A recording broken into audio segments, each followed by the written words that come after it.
Hello, everyone. This is Dr. Michael Carper again. We're here. This is my second video for the course. Again, I just want to apologize for the craziness.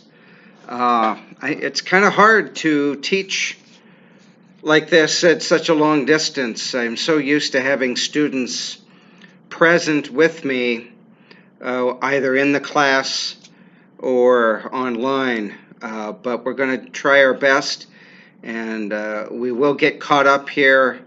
I've had a lot of technical difficulties, and so we'll just have to deal with that. But anyway, I hope everyone is doing well, and so let's go ahead and get started, okay? We looked in the first lecture, we looked at that opening few pages in Plato's Republic, and we went over some introductory material as well.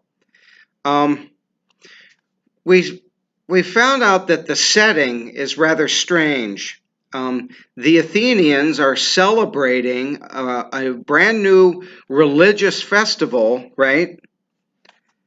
That is a completely new religion for them. And the implication seems to be that they are not so certain about their own religious beliefs anymore. They are perhaps in a cultural crisis of some kind. They are suffering a cultural identity crisis. And then, if you remember, Polemarchus flags Socrates down. Socrates is with Glaucon, and he flags them down rather pretty abruptly. He uses his slave boy to flag them down. Back then, slaves were not allowed to touch citizens, but we notice in the text that this slave does. Polemarchus orders him to do that. All of this shows that Polemarchus perhaps doesn't have the fullest respect for his elders and for the laws of Athens. And then we saw that he and his gang kind of surround Socrates. They refuse to let him go back to the main part of the city, to go back home, and make Socrates stay with him. And he does it in a rather threatening way, much like a bully would act, if you remember. And so, again, I think it's very important to see that Plato's Republic begins with a simple act of injustice, an act of bullying, which is a very strange way for a book that is trying to answer the question, what is justice? It's very strange to begin the book that way, don't you think? And so we will continue to look at the significance of that as we work through this book, okay? Well, Polemarchus takes his friends, forces his friends and Socrates and Glaucon to come with him back to his house where his father Cephalus is, okay? Now, Cephalus is an older man, even older than Socrates, okay? And we find that he's been attending the festival as well. He's wearing some festival garb and a wreath and all of that. And he greets Socrates in a rather friendly manner, don't you think, right? And says, Socrates, you should come around more often. As I get older, I look for more philosophical conversations, and it would be great to have you around more. So come visit us more often. And Socrates, kind of, I think, out of respect, right, says, well, I think I might try to do that, right? I like to talk with the very old. They've traveled a path that the rest of us may someday have to travel, this path of life, right? And so I like to talk with them and get their thoughts on things, right? And so he asks the question to Cephalus, right? What do you have to say about old life and what led to it? Is it a tough road to travel, or is it a good road? Tell us what you think. And Cephalus does, right? He seems to be glad to tell Socrates and everyone else in the room that that um, old age, is an interesting part of life, right? Um, what's the first thing that he talks about, though, with respect to old age? He says, um, I get together a lot with my old friends, and so many of them, Socrates, seem to be sad. They lament. There's that word lament, right? They seem to be quite sad at the fact that they can't enjoy the pleasures of their youth. And of course, I think we know what pleasure, what in particular they have in mind, right? The pleasure of sex, right? And so uh, they long, he talks about how they long for these lost pleasures. They reminisce. They recall the days of their partying and all of that when they were young. And and they seem to get rather angry about this as well. They're both sad and angry about this, that now they're deprived of all of these great goods, right? Well, what does Cephalus say about that with respect to himself? He says, but that's not me, Socrates. I have put all that in my past, right? And I say good riddance, right? Um, I He recalls, in fact, a time when he spoke with Sophocles. If you know Sophocles, Sophocles is a famous Greek playwright. We have some of his plays, the most famous of which is Oedipus Rex. Do you know this play? Have you read it in another class? I'm going to write on the board now. Um, so we're talking about Sophocles here. Um, and the name of his play is Oedipus Rex. Oedipus the King is what that means. If you remember, this was the tragedy, the Greek tragedy that, and there I'll move just so in case you need to see it. This is the Greek tragedy where Oedipus unknowingly kills his father and marries his mother, right? Do you know this play? It's a very famous play. So that's the person that Cephalus is talking about here, right? Um, but he says, I was once present when Sophocles was asked by someone, how are you as far as sex goes, Sophocles? Can you still make love to a woman? And what does Sophocles say? This is very fascinating here. He says, quiet, man. I am very glad to have escaped from all that, like a slave who has escaped from a deranged and savage master. Wow. That's a really interesting response to that. That's not how most people would respond, I think. Certainly not here in America, and probably in China as well, right? Um, Sophocles is implying something about the nature of desire here, particularly sexual desire, isn't he? He's likening this desire that exists within each of us, right?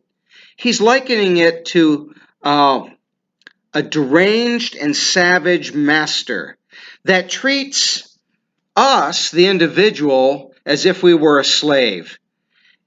And I think he might be onto something, don't you? That there's something about desires in general, I think, and perhaps, and very much the case, this desire in particular, right? That it treats the self, the person who's having the desire like a slave. Almost as if, and I like to illustrate this a little bit, it's almost as if Sophocles has in mind the desire stands over the rest of the self, and with a whip in hand, do as I say, do as I say, right? And treating the person who's having the desire like a slave. And so it's almost as if when one is in the grip of the desire, one has lost all freedom, right? One is helpless, and one must simply obey the desire and go out and try and satisfy it, right? Well, Sophocles says, I'm glad I'm past all of this, and Cephalus says that about himself as well. Well, we're going to return to this theme about desires and their nature. This is a very important theme in Plato's Republic, okay? So start thinking about the nature of desires in human beings in general and within yourself, okay? Is this true? Is this how this kind of desire works within a human being? Is it like a mad master, a crazy, slave master driving the person to obey it? It's a very important question, right? And so Socrates says, I admired him for saying that, and I wanted him to tell me more. So I urged him on. And then this is when Socrates pops the question, asks the question, but Cephalus, I know you have a lot of money. You're pretty wealthy. And a lot of people would say the reason why you bear old age so well is because you have so much money and you can relax more. You don't have to work for more money in your old age. You don't have to worry about meeting your needs, things like that, right? And what does Cephalus say to that? It's kind of interesting. He thinks that there's a little bit of truth to it, right? But he also thinks that maybe not as much truth as those people who claim that it's true. There's not quite as much truth as they think there is, right? And so Socrates asks an important question here. This is at the top of page 4 now. And I'll try to remember to show you where I'm at on the page. Again, I'm not used to talking to a camera like this. I really wish I could see all of your faces and interact with you more directly, but we will do our best, right? Okay. Well, Socrates asks the important question, did you inherit your wealth, Cephalus, or did you earn it yourself, right? And what do we find out? That Cephalus, he says, the amount of wealth I have is between my grandfather and my father. My grandfather made a lot of money. My father spent a lot of it, and I've kind of brought some of that wealth back, but I am not as wealthy as my grandfather was. Right? And so Socrates says, the reason why I ask this is you don't seem to have a desire for or a love for money like a lot of people who are wealthy. And this is kind of getting at that question, when people inherit money, they tend to love that wealth, that money, in a different way than people who go out and earn a lot of wealth. Which do you think is a greater lover of money? The one who inherits the money and then goes out and spends a lot of it because he didn't earn it and can't appreciate it as much? Or the person who goes out and earns and spends a lot of his life earning all of that money, right? We can come back to that, okay? But Socrates says here that Cephalus, you do not seem particularly to love money. And those who have not made it themselves are usually like that. But those who have made all of that money themselves love it twice as much as anyone else. That's what Socrates thinks, right? Um, and so Socrates then asks the question. Socrates, I think, is trying to size Cephalus up. What kind of character is this old man? He seems to be saying some pretty good things here, at least from the perspective of philosophy, right? Um, that he's put desires behind him. He doesn't seem to be a big lover of money. Um, and so Socrates is trying to figure out what kind of person Cephalus is. Well, Socrates then says, he asks this question: what do you think is the greatest good you have enjoyed as the result of being very wealthy? And again, without reading too much line by line here, um, one thing that Cephalus says in response to this, if you remember, is he says he's not tempted, right, to do unjust things in order to acquire more wealth, right? As someone who's poor might be tempted to do, right? Moreover, he also says that he's not afraid of being in his old age, that that he has a clear conscience in terms of facing death, right? Remember when he talks about that? He says, many people think that when the end is near, they become frightened and they become concerned about things they did not fear before. This is a culture that religiously offers lots of sacrifices. Um, that's part of religion back then. That's how one comes into a more just relationship with the gods, by offering sacrifice to atone for one's past wrongdoings, right? And so uh,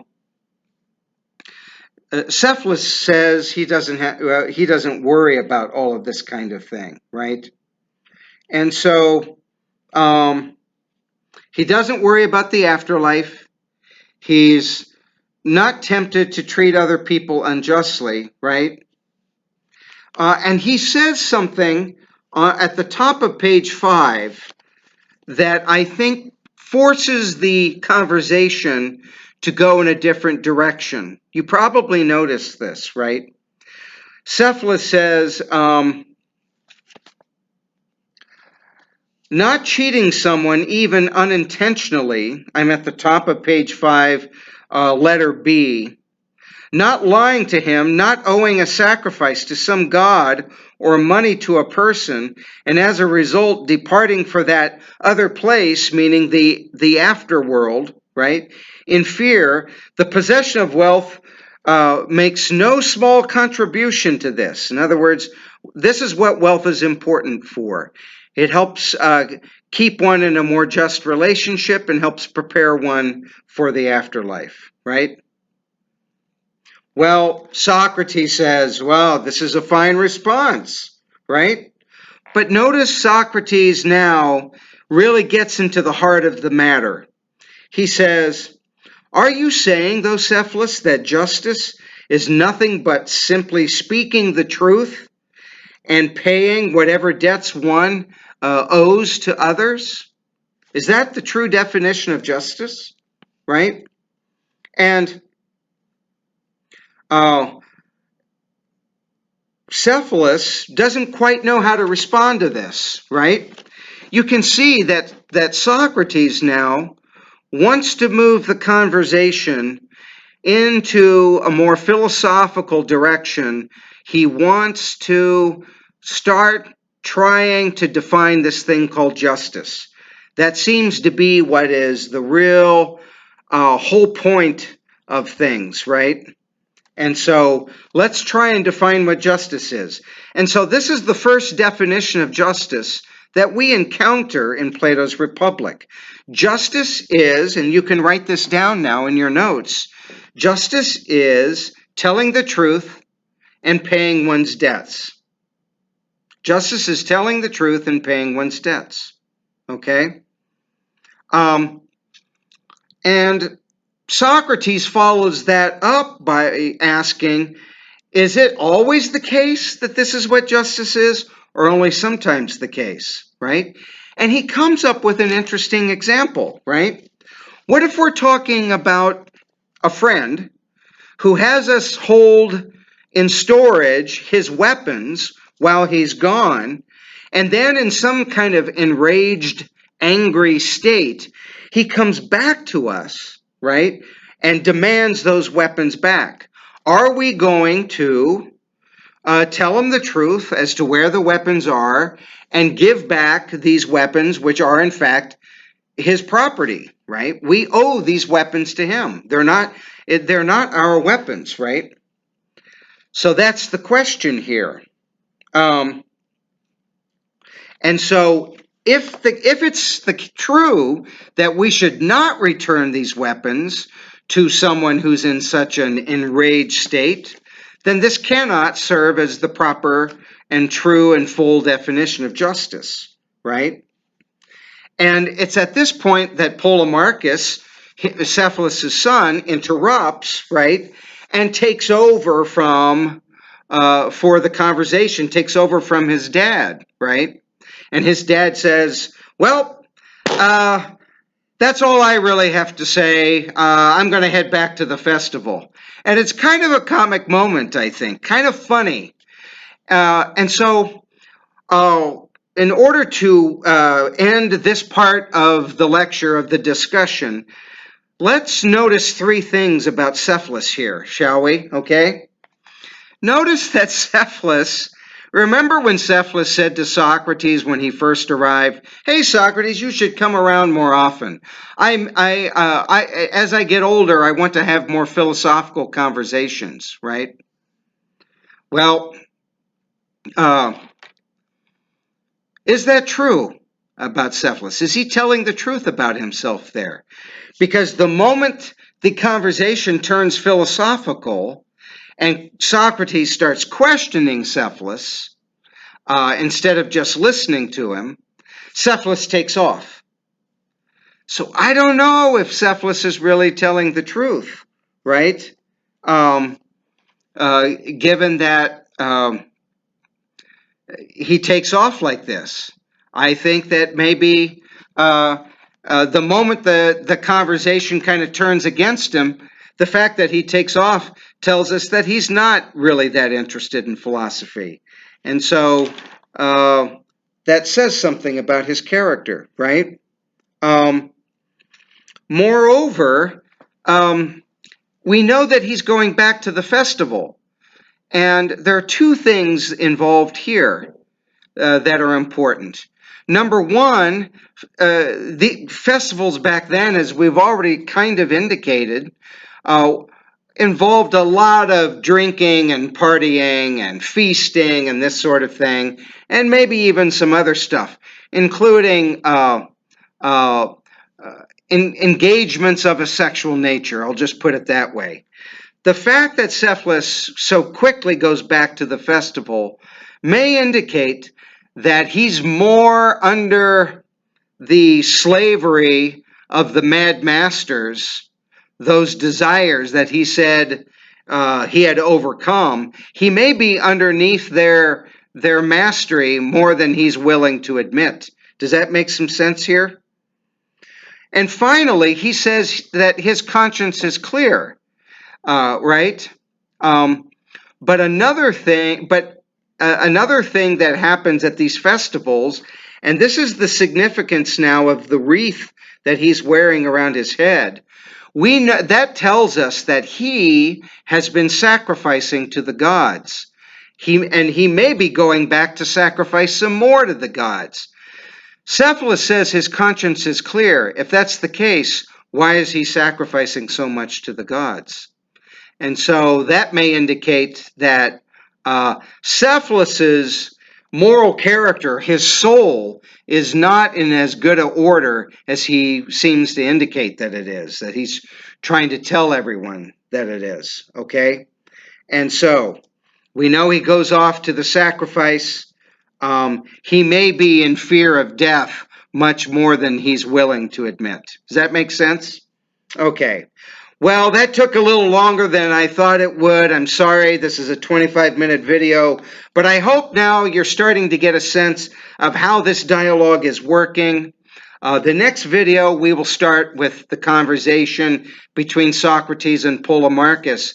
And there I want you to notice what different definitions for justice that Polemarchus offers, okay? Try and locate those in the text. And uh, and try and figure out how Socrates questions those definitions. What does he really think about them?